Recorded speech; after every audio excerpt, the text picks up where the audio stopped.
नमस्कार दोस्तों, ये एक मैनुअल है, यूज़र मैनुअल, जिसके ज़रिए मोबाइल पे और कंप्यूटर पे भरना है, बैंक डाटा अपलोड करना है।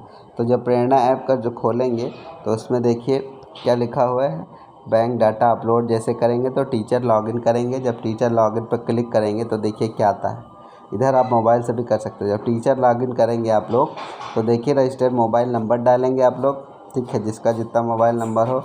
उसके बाद सेंड OTP डालेंगे। ये अगर आप करेंगे तो देखिए क्या आता है, यहाँ पे आपके मोबाइल पे OTP आएगी और OTP डालने के बाद आप लॉगिन कर देंगे। चलिए आगे चलते हैं। देखिए यूज़र मैनुअल है, लेकिन इसका वीडियो मैं अच्छे से बनाना चाहता हूँ और बनाऊँगा निश्चित तौर से। और इसके बाद देख लीजिए ये क्या है, मंथवार है। तो आपको जिस महीने में आवश्यकता हो उस महीने में आप जाएंगे, ठीक है। Student guardian excel lead upload entry form है और ये अपलोड करनी है, ठीक है। तो अपलोड करने के लिए आप जाएंगे वहाँ पे और student guardian bank excel upload entry form वहाँ है, ठीक है। तो इस तरीके से ऊपर एंट्री फॉर्म है, नीचे अगर अपलोड करेंगे तो आएगा, ठीक है। तो इस तरीके से आप कर सकते हैं फिल करने के बाद। चलिए आगे चलते हैं।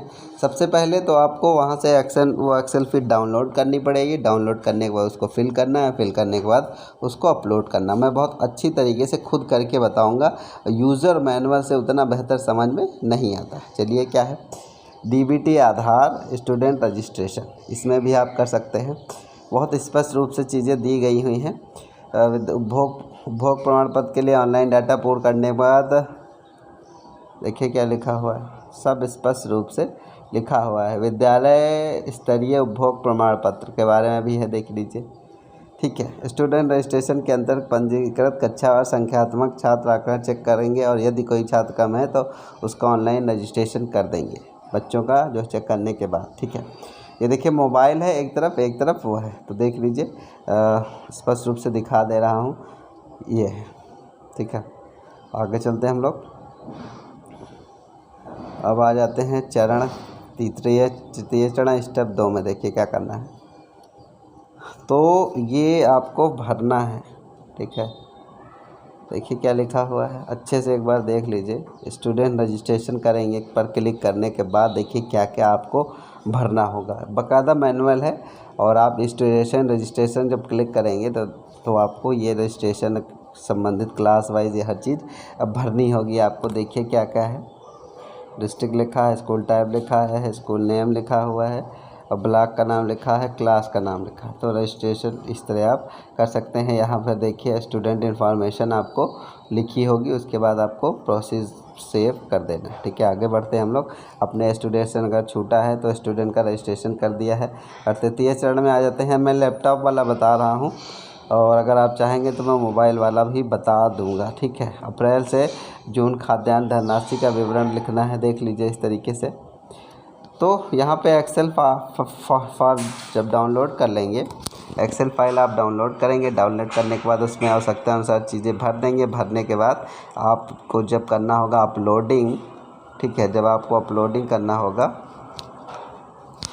तो आप अपलोड कर देंगे अच्छे से, ठीक है। देखिए मोबाइल हैंग हो रहा है, तो चूज़ फाइल करके अपलोड कर देंगे। अगर कोई दिक्कत होगी तो मैं आपकी मदद करने के लिए यहाँ पे उपस्थित हूँ, ठीक है। इसके बाद देख लीजिए क्या है, फाइल डाउनलोड कर लीजिए। डाउनलोड पहले, उसके बाद आप उसमें भरेंगे, पेमेंट धनराशि भरेंगे, कन्वर्जन कास्ट भरेंगे। ये सारी चीज़ें करके चूज़ फाइल करके आप उसको अपलोड कर देंगे, ठीक है। यही लिखा हुआ है।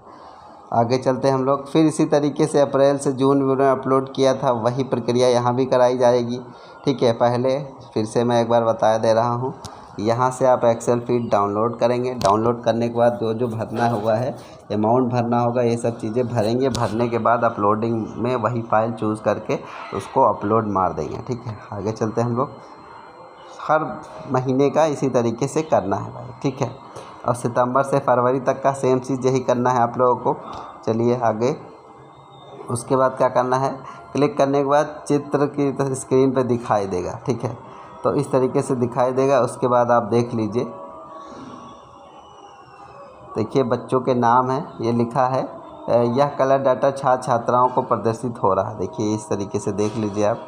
अपडेट का भी कर सकते हैं। Edit student guardian bank detail, ये इस तरीके से बैंक डिटेल जब आप करेंगे तो अपलोड करेंगे जब, तब ये इस तरीके से दिखाएगा। अपलोड करने के बाद जब गलत होगा तो उसका कलर चेंज होगा, कभी खाता संख्या, कभी आधार संख्या, कभी कॉलम, तो आपको उसको भरना पड़ेगा भाई। ठीक है, आगे देखते हैं।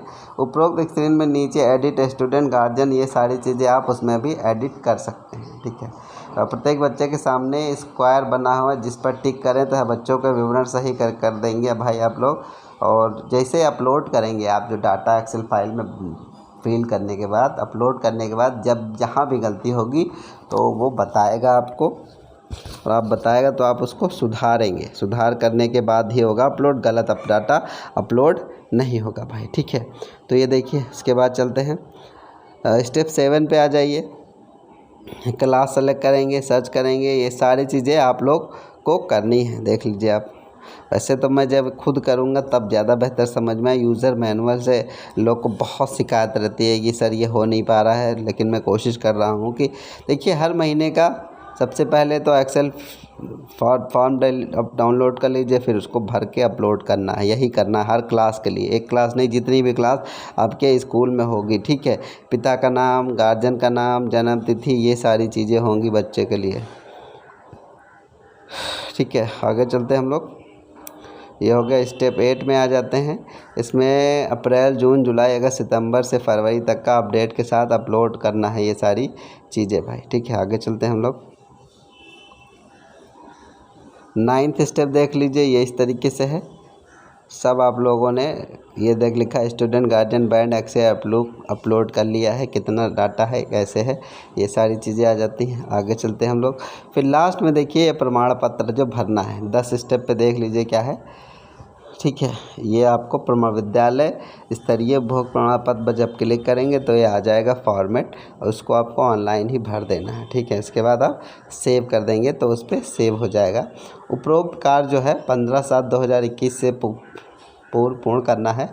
कोई नया कार्य होगा तो फिर गाइडलाइन उपलब्ध कराई जाएगी। अभी डैशबोर्ड में डीबीटी ट्रांसफ़र नया मॉड्यूल जोड़ा गया है, इसकी गाइडलाइंस बाद में तैयार होंगी क्योंकि अभी उसमें परिवर्तन हो सकता है। उपरोक्त कार्य समय सीमा पूर्ण करना है, यानी 15 जुलाई तक भैया पूर्ण कर लो वरना हंटर चलेगा। नमस्कार दोस्तों, ये था मेरा वीडियो। अगर थोड़ा भी आपके काम आ जाएगा तो मेरे लिए वो बहुत अच्छी बात होगी। तब तक मेरे चैनल को लाइक करें, सब्सक्राइब करें, कमेंट